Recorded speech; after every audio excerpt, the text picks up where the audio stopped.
Praise Lord, everyone. So, I want to share my journey of trust and surrender. So, before we proceed further, I would like to ask you, have you ever felt like you're pedaling through life but getting nowhere? So, today I want to share a personal story that has taught me the value of trust and surrender. It's a story about learning how to just pedal and let God take control.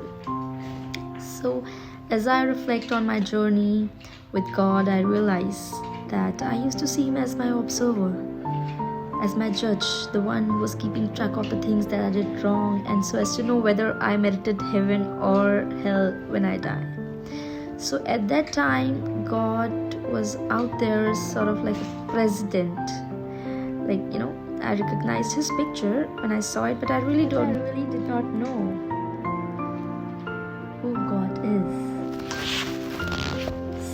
So, but later on, when I met Christ, it seemed as though life were rather like a bike ride, a tandem bike. So, and I noticed that Christ was in the back helping me pedal. And I don't know just when it was that He suggested and we changed places, but life has not been the same since. When I had control, I know the way. It was rather boring, but it was predictable. And it was the shortest distance between the 2 points. But when He took lead, when God took lead, He knew delightful long cuts up mountains and through rocky places at breakneck speeds. It was all I could do to hang on. I was worried, I was anxious, and asked God, "Where are you taking me?" So God just laughed and He did not answer. And I started to learn to trust Him more and more and more. I forgot my boring life and entered into the adventurous life, and where I would say, "I'm scared."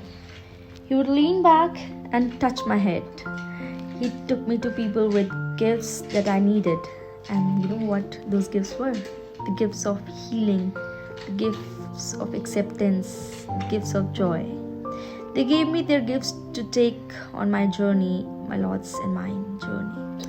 And we were off again. He said, "Give the gifts away. They are extra baggage, too much weight." So I did to the people we met, and I found that in giving, I received, and still a burden was light. I did not trust Him at first in control of my life. I thought He would wreck it. But He knows the bike secrets, knows how to make it bend to take sharp corners, jumps to clear high rocks, and fly to shorten scary passages. So I'm learning to shut up and pedal in the strangest places, and I'm beginning to enjoy the cool breeze on my face with my delightful constant companion, and that's Christ, Jesus. And when I'm sure I just can't do anymore, He smiles and says, "Just pedal, just pedal." So I used to see God as a distant observer, judging my every move. But as I grew in faith, I began to realize that God is not a judge, but a loving Father who wants to guide me through life. I learned that He's always with me even when I don't feel like. So as I continued to this journey, I learned to trust God more and more, and I learned to let go of my need for control and to surrender to His will. It wasn't always easy, but it was always worth it. So here, the surrender is not a popular concept in our society. We're always taught to take control, to be strong, to never give up. But the truth is, surrender is a powerful act of trust.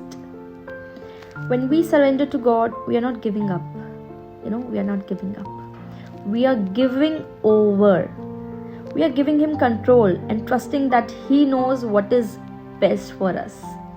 So what we can learn from this journey is, we can learn that trust and surrender, they are the key points, key components of a healthy relationship with God. We can learn that God is always with us, even when we don't feel like it. And we can learn that surrender is not a sign of weakness, but it's a sign of strength. So the moral of my story is that trust and surrender are crucial, are very essential for a joyful and fulfilling life. When we learn to trust God and surrender to His will, He can experience a sense of peace and freedom that we never thought possible. And there is a great example of this is the story of Abraham and Isaac. Abraham was asked by God to sacrifice his only son, Isaac. Abraham trusted God and obeyed, even though it did not make sense to him. And in the end, God provided a ram as a substitute for Isaac. The story teaches us that trust and surrender are very, very important for a life of faith. So today I want to leave you with the challenge. Are you willing to trust God? Are you willing to surrender your life? Surrender to His will? Are you willing to pedal and let Him take control? I encourage you to take the first step today and see where God takes you. God bless you all. Have a wonderful weekend.